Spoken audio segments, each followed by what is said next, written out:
Next is Julia Escoria.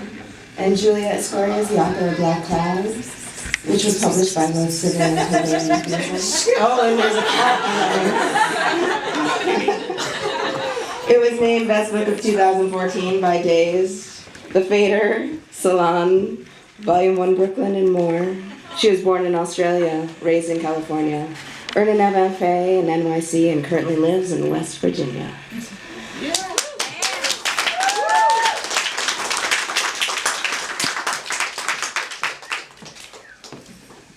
If you don't like this video, you can close your eyes. It's called Letters to Ex-Lovers. Dear Patrick, I'm not sorry for forgetting your address or your phone number, but I must admit I do have some regrets about the loss of your face. When I think of you, there is nothing anymore, just static. So I don't remember what you looked like the day you took me down to the beach, how your voice sounded, what you said. I do remember there was no one around and your hands were hot and sticky. I remember how it seemed like something bad would happen later, and it did. I never meant for it to escalate that way, I just wanted you to stop yelling. I was picking glass shards out of the carpeting of my car for weeks. Dear John, I spent nearly every night with you for a month, but I don't think I ever learned what you cared about. Sometimes you claim to have spent the day making music, not the real kind, but by using a computer. Whenever I asked to hear, you said it wasn't ready. The only food you ever ate was that prepared by other people. The only thing in your fridge were takeout leftovers, beer, and vegan ice cream. You claim to care about your health, hence the veganism, but I never saw you without a cigarette. You told me once you'd been in love, but spoke so fondly of an ex, it was hard to believe you. I decided to go away for the summer. When I came back, the emptiness had gone, which meant you'd outlived your purpose. I went over to your apartment anyway. You alluded to having had other relationships while I was gone, but your browser history showed too much porn for that, even for you. I never got the chance to hear you speak an honest word. I wonder if that's even something you know how to do. Dear Colin, I tried to not judge your drinking, but it was hard sometimes. I'd come over and the sun wouldn't even be down and you'd be slurring your words already. By the time I'd had a few, you'd be blacked out, belligerent, yelling about something or another for no reason. You had so much anger towards your mother. I guess you didn't like the fact that she'd succumbed to cancer, and maybe because your brother hung himself shortly thereafter. You blamed her death for his, which seemed really unfair. You only ever spoke of it when you were drunk, so I never understood the logic or if there was any. I laughed at you when you ended it, not because of the end, but because of your reason. I drank too much. But your next girlfriend was that sweet girl with the high-pitched voice and the love for Jesus. I guess you wanted someone to save you. I will be the first to admit, that was never one of my strengths.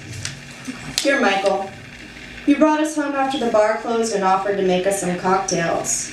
The liquor was new, you said, expensive, had notes of berries or butter or something else that made it seem high class, and my friend was interested in that type of thing. I came along because I was feeling agreeable. I remember falling limp, the embarrassment of the loss of control over my limbs. I woke up later in your bed, the blankets pulled over my body, my clothes folded neatly on the floor, my mouth tasting of vomit. My friend had disappeared, as had yours, and the apartment was silent. You were at the foot of the bed watching sports on mute.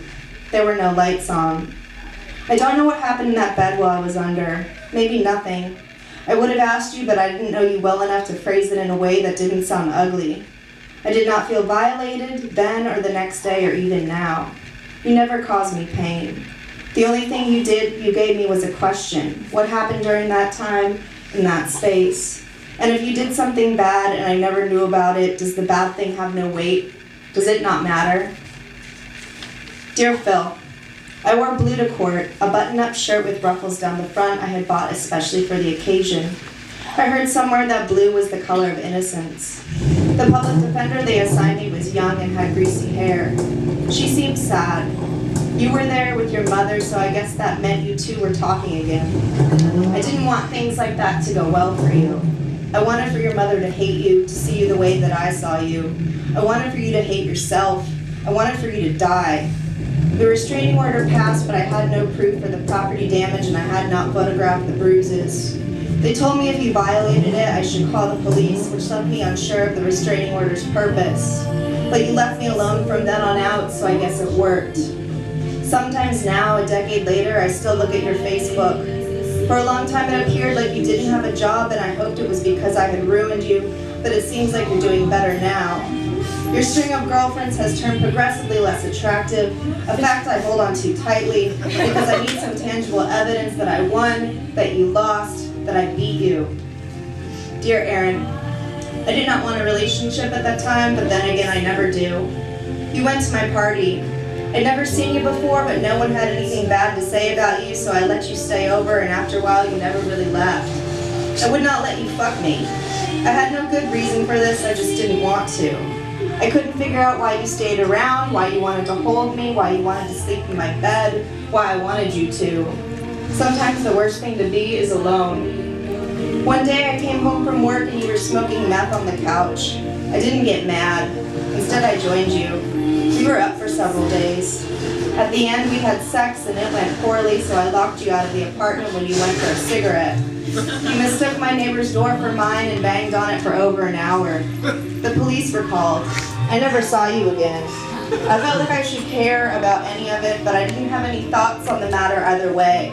I heard you left town after that. Good riddance. Dear Robbie, at that point you figured out you were mostly gay but were still experimenting with women. You said you liked me because I was a pinup come to life with my Betty Page bangs and red lipstick. I was easily flattered, so I said yes to dinner. We went through 3 large softies before I took a trip to the restroom where I dry swallowed a 5 milligram oxy. By the time I said yes to going back to your apartment, a thick fog had descended over my brain. The first thing you did was blindfold me. From there you took off my clothes, bound my wrists, and attached me to some setup you had installed in your doorway.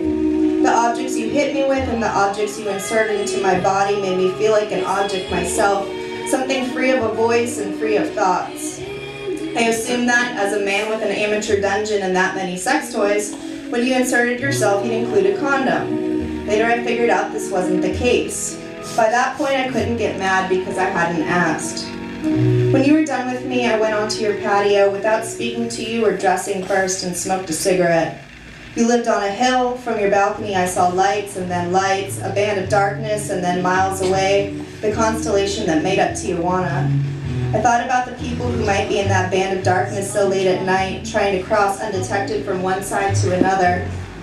The air was cool and gave me goosebumps.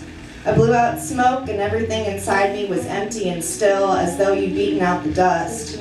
A few weeks later I went to Planned Parenthood, where I was asked if I had engaged in any high-risk activity, and I didn't know what to say, not knowing the equations necessary to calculate the severity of risk. Dear Cameron, I was trying to get clean and I just couldn't figure out how to settle my mind.